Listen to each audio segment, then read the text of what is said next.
Hello guys, good afternoon. Nandito na oh. Ito yung ayusin natin na cellphone Oppo F7. Ito guys. Oh, nandito. Nandito na yung na-receive na natin. Ngayong araw lang dumating. In-order pa natin to bago tapos yung 2023. Dito, Oppo F7. Buksan na natin. Oh.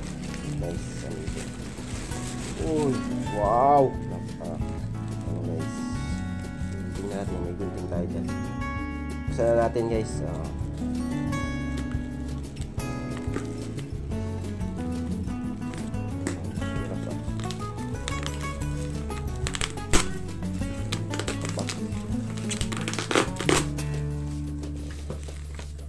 guys. Hirap buksan. Pero ang ganda dahil safe na safe yung pakaano natin ng ano natin ng seller. Kaya maraming salamat po sa nagdano ito. Buksan na natin siya. Ito, box. Ito. Talagang safe na safe. Maraming salamat po sa seller. Ito. Bubuksan na natin siya. Wow, ganda. Okay guys, dito na natin siya para safe. Ganda natin. Ito na. Ito guys, may dati tayong mga ano dito, mga tools na maliliit. Galing pa to dun sa inayos natin na Oppo Y53. Ito naman yun, sira na to. Kaya ito na yung gagawin natin. Para guide sa atin, dagdag idea, hindi na kayo magagastusan ng malaki. Kaya nyo itong gawin, yung pag-aaralan nyo. Pero dapat maingat din talaga ano kasi sayang kung masisira lang. Ayan. Nice. Ang galing nung pakabalot, safe na safe. Maraming salamat sa sila natin. Ito, buksan natin siya. May pang tanggal tayo dito. Galing pa dun sa inayos sa ating una. Guys, hanapin natin yung kung saan siya pwede. Ito.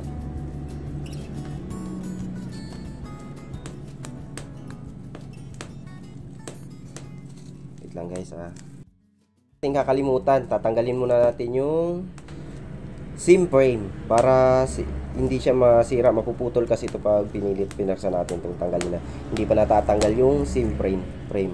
Andito, tanggal na natin.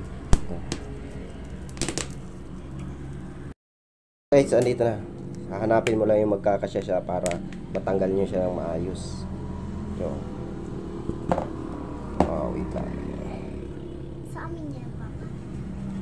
Kailan dito? Wait lang. Ito. Medyo dikit siya pero ingat lang kasi para safe yung pagkalas natin. Yun, kalas na natin. Andito na. Guys, tandaan kasi yan, yung mahihila yung para sa fingerprint. Dito, ingatan natin yung pagkalas natin yan kasi connected yung sa fingerprint. Yan. Tatanggalin natin tong ito. Wala kasi tayong pan safe para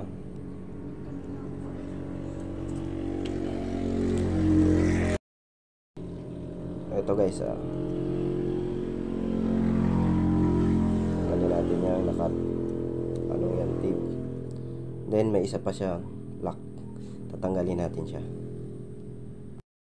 dito. Tatanggalin natin yung pinakatakip nya. Simple lang naman siya. Ito natin siya. Tanggalin natin to.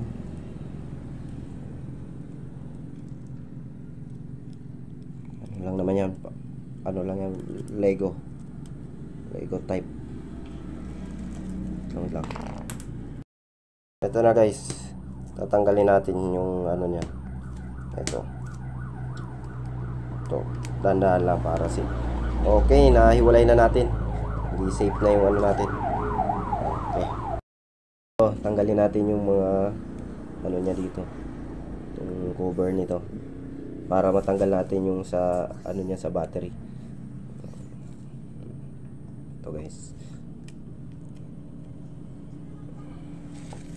Papa, may nabasa ako dun sa ano nila.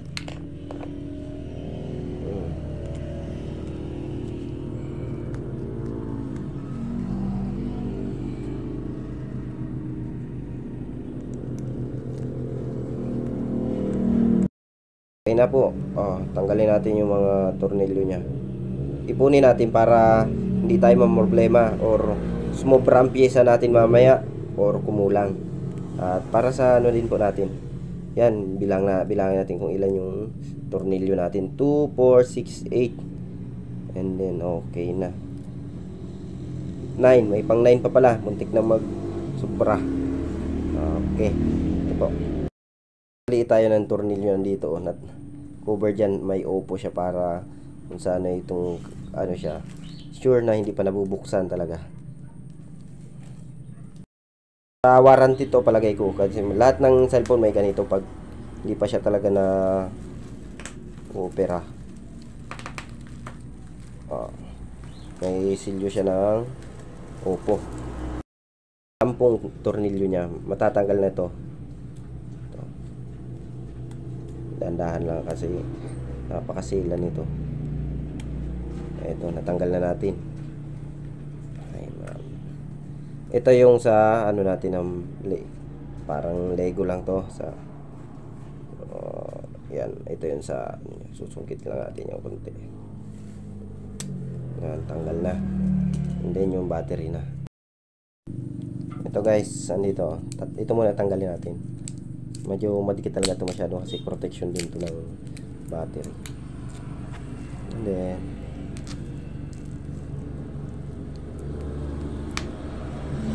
para matanggal natin siya, medyo dikit talaga yan.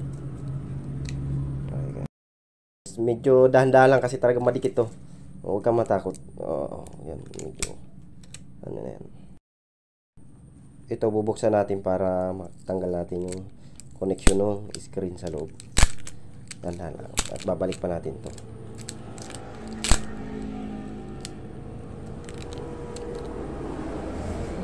Kita nyo naman guys.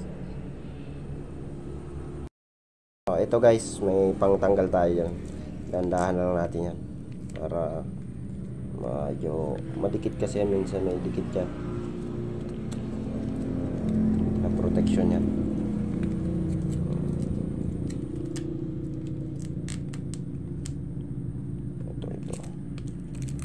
Dito yung connection niya. Ito. Kaya naman yan kuko, pero kung may matanggal kayo mas maayos, mas maganda.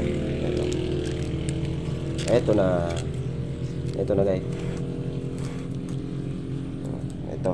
Tanggal na natin yung lumang screen na basag.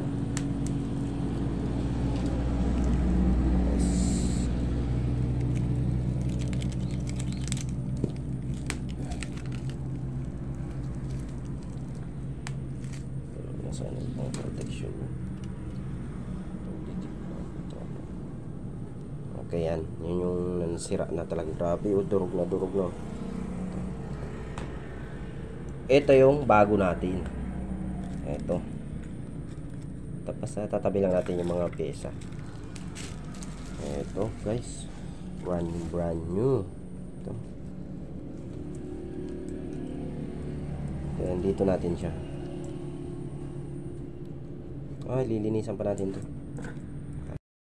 para buwelo yung battery. Okay na yun. Babalik na lang natin siya ng maayos ulit. Lilinisin pa natin to mga gilid na to kasi may mga tira tong glue nung tinanggal na screen. Mas maganda malinis to. Gamitin ko to sa kasi kailangan ko yung cellphone sa pag ano. Ito guys, i-set up na natin kasi nalinis natin. Pero lalagyan pa natin siya ng glue.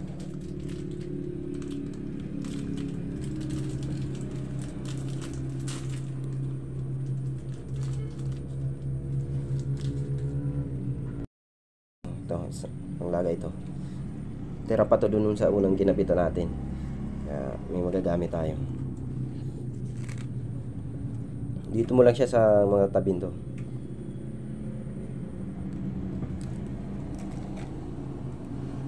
Sa atin.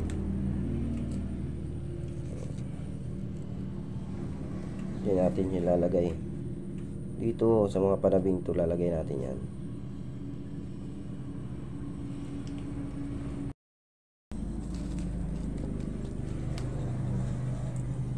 Tingnan natin yung para sa may camera. Ito. Yan. Yan guys.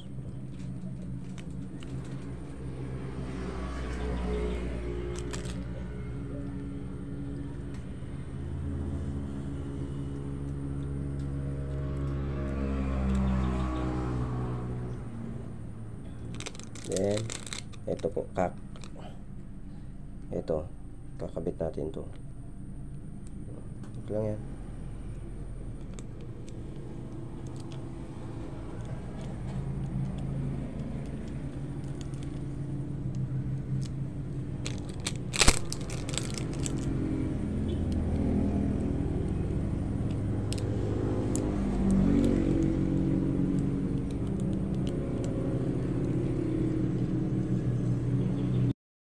So guys, ito kapit na natin yan. Okay, natin yung battery.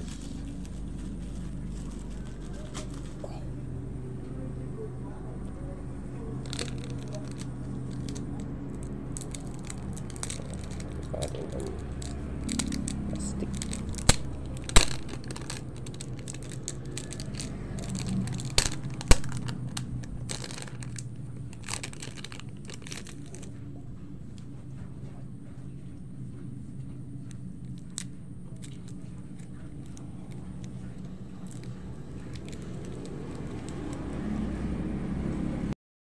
Ito guys, babalik na natin yung mga tornilyo nito.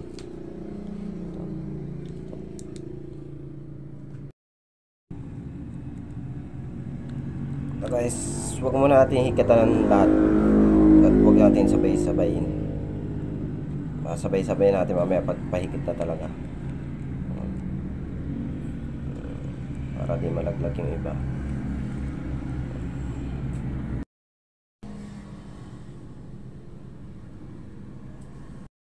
Sikitan na natin.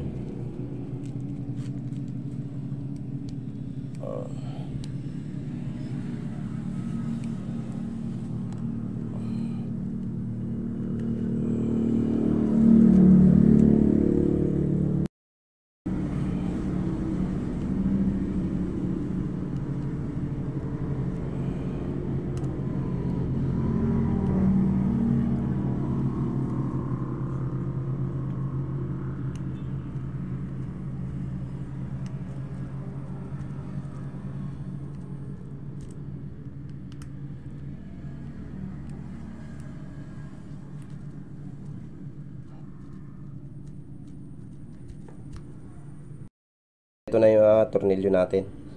Kaya pwede natin ibalik yung sa ano niya, sa touchscreen, yung cover niya sa likod. Ito na ito. Balik natin.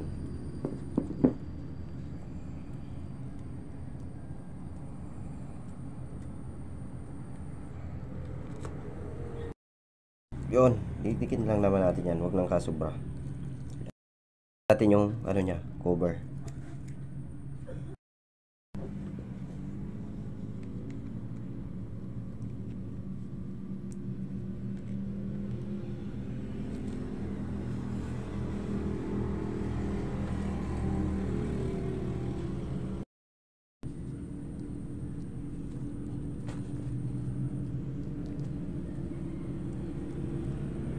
Ito, naset natin.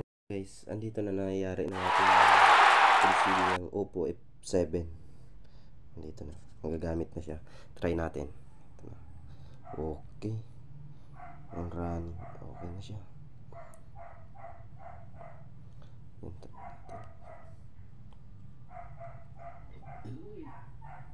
Try natin yung camera niya. Ito.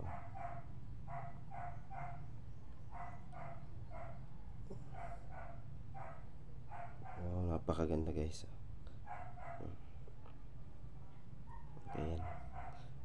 Ito yung ano lang natin. Pangalawang gawa pa lang natin to ng screen. Oppo, parehas yung ginawa natin. Hindi ko lang na video yung una. Ito guys.